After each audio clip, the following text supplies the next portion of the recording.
Hello guys. Welcome back to our channel. If this is your first time stopping by our channel, I'm Verlene. I'm Christian. We are the Vargas family, and today we'll be talking about story time, how we met. So if you have not liked and subscribed to our channel, please go ahead and smash that subscribe button and the notification button so that you get notified each time we post a new video. So let's get into it. We'll be talking about how we met. That was what, 10 years ago? Yes. That was 10 years ago. We started as friends, okay? We were just friends. Right. Yeah, so we met in a trade school back in 2008. She just barely came from Cameroon. Oh, yeah. I was here before her, but she just barely came from Cameroon. First impression, she was really tall woman. That's what catch me on the first place. But let's not talk about it. So see, this how actually happened. Right, let's get into it. So basically, yes, we met back in 2008 in a trade school in McKinney, Texas. McKinney, Texas. And I know that he said he saw me first. I don't know if you want to say the first time you actually saw me, because I remember the first time I saw you. I was doing culinary back in trade school. So my responsibility was to cook food for the new students that were coming to the new school once a week. So technically I was the main cook or the main person who was responsible for make sure everybody's food was served and things like that. Obviously my teacher and some of those co-workers of students on my trade. So I remember her first day of school. We used to call it Newies back in the day. Yeah, she was. I didn't really put too much attention to her, but I remember when she came for the first time to school. Well, yeah, he said he remembers. I don't, be honest with you, I don't remember. I know, I know that I did get to that school. I think that was early, around April of 2008, and you were there like already in 2000. I came to that trade school back in 2007. Yeah, because you graduated before me, right? Yes, October 2007. Yeah. So I wasn't there for too long. Yeah, so I was more in the healthcare field. And yeah, so that was my trade. I went there. So it's actually a boarding school. So we lived on campus. You know, it was separated. You had the boys' dorm and the females' dorm. So we had the privilege to go home on the weekends, right? So the first time I remember meeting him was through my roommate. So I had a roommate, and I texted because I was really bored when I just got there. And it's crazy, like he said, I had just barely moved to the United States from, Africa, from Cameroon. And I went straight to that school. So my roommate texted me, as I was a new student, saying, hey, you can come over here. Hooking up a customer, clients of mine. So she used to braid hair, right? So she told me I'm braiding a guy's hair over here at the dorms, the guy's dormitory Close area. to my dorm. So I was like, I said, are we females allowed to go to the boys section? And she was like, yeah, and stuff like that. And I said, okay. So she gave me directions, and I went there to meet her because I was still exploring the school. And I found her braiding this Hispanic guy's hair. Well, you didn't know I was Hispanic. That's how it started. This funny thing. She didn't know I was Hispanic because she didn't know what Hispanic was. Please don't say that story. She thought I was white. Oh, Lord. Okay? Continue. Are you going to blame me for that? No. Anyway, so I was white. She was braiding his hair. And that's the first time I met him. So I just came by and I said hi to my roommate, and he was sitting right there. And I said hi. How you well, doing? you said hi. Okay, I guess so. And I started curious, where you from? Because you have an accent. And that's when she started telling me, I'm from Cameroon. I speak French. I speak English. And I said, oh, that's interesting. I speak Spanish. Is that okay? Cool, that's good. Yeah. So that's how the first time we kind of have a conversation. Right. So fast forward. Yes. So pretty much that's the first time I met him, and then I guess we didn't exchange numbers or anything, right? We just left and stuff like that. So the fact that we're living in that school and we're spending the whole week in that school, we used to see each other passing different by, classes. Different classes. I used to talk to her. I think she were in one of my classes. I think it was English or math. I don't remember. I think so. We used to have those classes. We used to talk and things like that. And leadership. Maybe. And leadership. So technically, how all these started having this conversation with her now, get so close to her. That's when on the leadership program. Yeah, because in the dormitory school where this trade school, since I said it was we were living on campus and everything, so made leaderships out of students. So 2 months when I got there, I got met the president of my dormitory for the females dorm, and 10. double 11. So I was vice president from my dorm He was, 10. Back in the day, I was yeah. the vice president. Right. And she became president in her dorm. So we used to have leadership we meetings. used to have leadership meetings. So that's how me and her we start talking more because we start having a conversation. How can we improve our dorms? How can we improve our leadership and things like that? So we were having a lot of meetings. So I started talking to her more and things like that. Later on the run after that, I mean, closer to my graduation, that's when I decided, hey, looks like it's gonna be my last day in school, and I don't know if I can have your number. I mean, I already have her number because we used to text each other for meetings and things like that. But yeah, I asked her, hey, can I have your number? I mean, I already have your number anyway. Well, can I text you outside of dormitory and school because I'm going to graduate and I'm not going to be able to see you that much anymore and all that. Right. So we exchanged numbers and, we kind of kept in touch a little bit. And, hey, he actually asked me, you guys, to be his girlfriend when he was about to leave the school, right? Because he was going to graduate before me because he got there before me. A few months, so kind of 2 months so before that. I told him no, and I said in my mind that I had other priorities, or I was, concentrating in school and all that kind of stuff. I was young. I wasn't. Yeah, not necessarily that. Honestly, I really liked him. He was a really cool guy. I like hanging out with him. I'm still cool. Of course you are, and that's why I married you. So I really like his company, but I just wasn't ready at that time. I'm not sure. I had all that. Like I said, we were young. And we're talking about over 10 years ago. So I said no, and we stayed. He told me it's okay. We can still be friends. I said sure. We can still stay really cool. Don't give up, guys. I know. So he left the school in 2008 when he graduated. Towards the end of 2008 or something. And we weren't communicating that much anymore because I was on campus. And then the next time I saw him was when he came by for his best friend's graduation. And I think that was the beginning of 2000. I think that was 2008 in May, on June. I think it was May. I don't remember. I know it was my best friend's graduation because he went to school. The same trade school. Trade school with us. But he invited me. I want you to be there. And so that's when I went to his graduation, and that's when I saw her again. And well, she will tell you. So basically, when he came by, it so happened, unfortunately, guys, that weekend, I wasn't driving because, like you all know, I was still new in this country.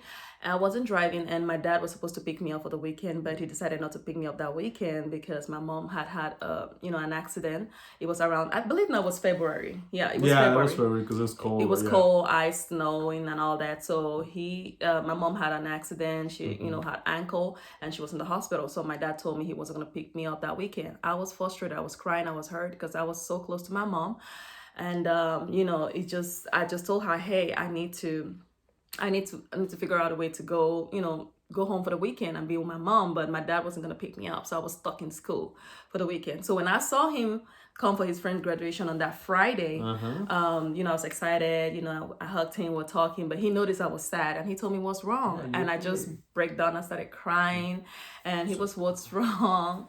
And I told him that, my mom, this is a situation that happened with my mom, and I'm desperate. I really need a ride home, but I can't go because my dad. And he told me, hey, don't worry. Even though he had plans with his best friend for them to hang out, do all the things that, the plan after the friend's graduation, he put that on hold and put me first. And he said, you know what, I will give you a ride to the hospital for you to see your mom, get your stuff ready, and then I can join my friend later on, for our after party and all that. I have a band. You had a band back then. I was running my dad's old band. Your dad's old band? Yeah, so, well, to me back then, that was impressive. At least you had a car. I didn't have a car. Band, but hey. The heater was not working. The heater was not working the band. So, but hey. But hey, it was a means of transportation. So yeah, I decided to take Never despise humble beginning, guys. Humble beginnings are the best. So I went with him. He took me to the hospital where my mom was. I was so excited. My mom was surprised to see me. I just walked in there. I was crying. I hugged my mom. He was all well dressed up because, Yeah, of it course, was you know, they had their after graduation. party, right? Yeah. So he was standing by the You might have an door. old picture of that somewhere. I know, right? And my mom was like, who's the gentleman at the door? You know, let him come in. I said, yeah, he brought me. He's my friend. Who's that white guy? So, so my mom walked in. You know, I mean, he walked in, I and introduced then myself. and introduced I'm himself Cristian. to my I'm mom Verlene's friend. and everything. And my mom was just telling him, "Thank you so much for bringing my daughter safely to me. I really do. I appreciate you." And all that. So yeah, so my mom was really grateful that he was there. And afterwards, he told me he was about to leave. So I walked him to his car, and you know, that's when we said our goodbyes. You know, we gave each other. And she told me, thank you so much. I really appreciate it. I gave you a nice hug, She but gave me a hug. Friend hug, okay. friendly hug. Friend hug, okay, that's fine. I'll But take you a hugged hug. me a little too tight, didn't you? Nah, not really. Yes, you did. I was like, oh, okay, no problem. Hope you're doing okay. So, After that, so that's what happened, and she then from that moment, disappeared. it's not like that. I didn't disappear. Okay, She was guys. always busy. I'm in school, working, and all that. So Yes. that was 2008, guys. That's when the economy was really bad. I was looking for a job, actually. So, but anyways, I graduated from that trade school around June 2009. Like, he's mad that I never invited him for my graduation. And then we didn't really talk too much after then. nope. Not at all. For 2 years. We actually didn't talk, for, Yeah. you know, because I remember my parents at that time, we changed our phone plan. I think it was from Sprint to something else. So during that transition, my phone number years. changed, or I guess I don't know how my phone number ended up being my dad's phone number. So at some point in 2010, 2010, late he 2010. tried calling that number, and my dad picked it up. And he said, "Hello, sir. And is this, you know, I'd like to speak to Verlene Phobia and all Well, that actually, stuff." I say, hey, how you doing? And I heard the voice of Yaya. Oh, man. Oh, I'm sorry. Who's this? Did I give him the right number? And that's when he told, oh, well, this is my new number. Are you looking for Verlene? I say, yeah. Is that your daughter? Yeah. She just switched phones and things like that. Oh, okay. That's when he decided, can you mind if I can have her number? It's an old friend of hers. I think what happened that day is that my dad actually brought his phone to me. He gave me the phone to talk to you that a friend of mine was calling, and then you gave your number to me, and he was just accusing me on the call. Yeah, he was like, "Come on, what did I do to you? What did I do wrong? How come you just abandoned me? No communication, nothing, and all that stuff." And I was like, "I'm sorry. I started college. I was so busy. I was going to school, busy, you know, and stuff like that. I was giving excuses." So, but I was going to college. Come on. Yeah, so I had no time, you know, and stuff like that. He told me, hey, we need to hang out more. And I was like, yeah. And she was doing modeling too. You know, you just have It's to bring another that story. up. Yes, guys, since he already said it, yes, I used to, you know, participate in modeling and pageant competition, African pageants. So anyways, that's a story for another day, like he said. So what happened, later on was that my mom started asking me that where is that friend of yours, even while her ankle was still healing, because I remember she was using a cane to walk. She asked me, she said, where is that friend of yours that brought you to the hospital that one time? You know, she called him that white guy. And I said, Mom, he's not a white guy, he's a Hispanic guy anyways. And I said, Mom, you know, he's always busy. He has his own things going on and all that stuff. And my mom is like, well, you need to invite him one of these days to the house. I would like to say thank you for what he did. And I said, Mom, that won't be necessary, because I was already kind of like, not, you know, I'm not that I was avoiding you, babe. Right. I mean, it's, right. I don't know how to explain it. I don't know. Oh, Lord. But anyway, so I told my mom, no, that won't be necessary. I can just tell him thank you for you. And my mom was like, no, seriously. I want to cook for him. I want him to come home, because what he did was amazing. In a country like this, you know, you don't know who to trust. You know, you can't trust anybody. For him to bring my daughter safely to me. and stuff like that. So my mom was just, really, really grateful. And I said, okay, fine. So that's when I texted him and I told him, hey, my mom, really wants you to come over to me. I felt like it was kind of embarrassing for me. I was like, my mom really wants you to come over to our house. And he was like, what? I said, yeah, he wants you to, she wants you to come by and, she wants to say thank you. And he was like, okay, if you, should I really come by? I said, yeah, you should come. You're not in trouble or anything. And that's when, he came one day. That was the first time he came to that. That was actually the first time I saw him after a long time. 2 years. After 2 years. So, yeah, we had a good time. My mom was telling him, thank you so much. I appreciate you for everything you did for my daughter and all that sweet stuff. This is your home. Feel free. You're like a brother to Verlene. Brother, right? Yeah. I don't think so. I don't think so. So, but anyways, that passed by. And then, later on, he kept asking me, texting me all the time, hey, you want to hang out? You want to, catch lunch, dinner, anything? I kept giving him excuses as usual. Oh. And at some point, that fateful day, I can never forget, in the evening, he texted me and he said, I'd like to take you out. Yeah, and I said, I have a test. I'm preparing, I have a test. And he told me, you know what?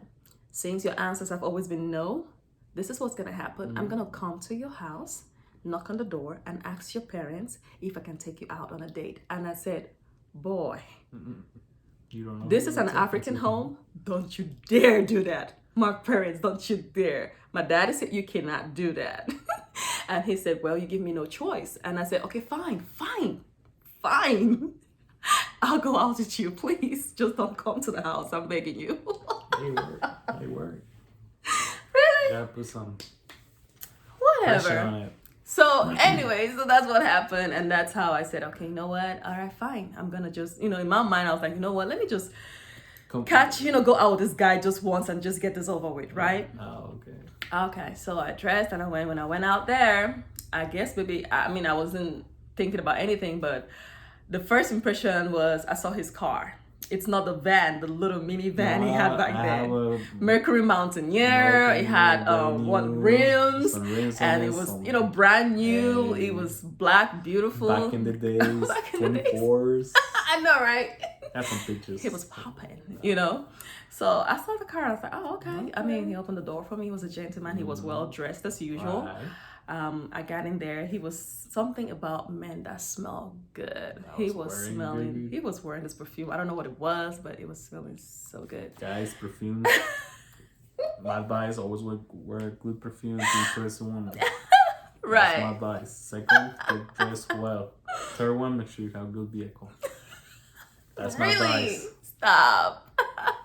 But anyways, you guys, so I got in the car with him, and the first thing this guy started telling me is, you owe me a kiss. And I was like, a kiss? What? Excuse you? And he said, yeah, for all this 2 years, for all this time, you've not, you dumped my number. You've not been, picking my calls. I've been trying to reach out to you to no avail. You've been turning down all my invitations. You owe me a kiss. And I was like, no, I don't. And he was like, are you scared? I was like, excuse you? So it was kind of like he was challenging me. I was like, excuse you? He's like, I know your mama's little girl. I was like, you think you know me, huh? So he was doing all that teasing and stuff. I was like, don't do that. No. So, but anyways, we went into the restaurant and we sat there for, trust me, you guys, he was so funny. I don't remember what the conversation was. We didn't eat that day. We didn't eat at all. Talking, laugh. It was just laughter, laughing from one thing. Even the bartender came and said, you guys ready to order your food? We were not hungry. We just told them, let's just have the drink and the ticket and we're getting out. It was so fun. I mean, I had such a good time. I don't know what we're talking about, but it was so funny. He was too funny. Laughing. We kept laughing. And then that is when he reached out. He left because we were sitting in a booth. He left he was opposite me and he decided to come sit next to me. And, he started playing. He was rubbing. I was like, what? And next I know. You look good today. And how did you do it? How was the first time? How did you do it? Yeah. It's been a long time, right? And I was just laughing. Just laughing. It was so funny. And next I know, he tilted my chin towards him. Like, give me a that's kiss. my kiss right there. And I was like, okay, are we really doing this? Like So it was cool. Felt that. Whatever. So yeah, you guys. So pretty much that's what happened. And we got out of there. We went to his car. We were just talking for the rest of the evening. Of course, we kissed again. And after that, she So finally after, started talking to me more, texting me more. yeah, he dropped me off, and So it was so hanging fun. out. I texted him to check on him if he got home safely. He said yes, he did. And at that moment, he texted me. He said, "Did you have a good time?" I said, "Actually, I had a great time." And he said, "Would you like to do this again?" And I said, "Sure, why not?" There you go. So at that point, Here we started are. hanging out more. And then I guess we call it dating. Right. So pretty much, be honest with you, it was all about the first impression. I was, that one night that, it took him 2 years, you guys, 2 years for me to finally say yes to go out on a date with him.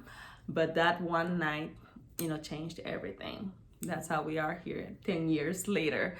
I mean, he's an amazing guy. It's been a beautiful journey with this man. We've grown together.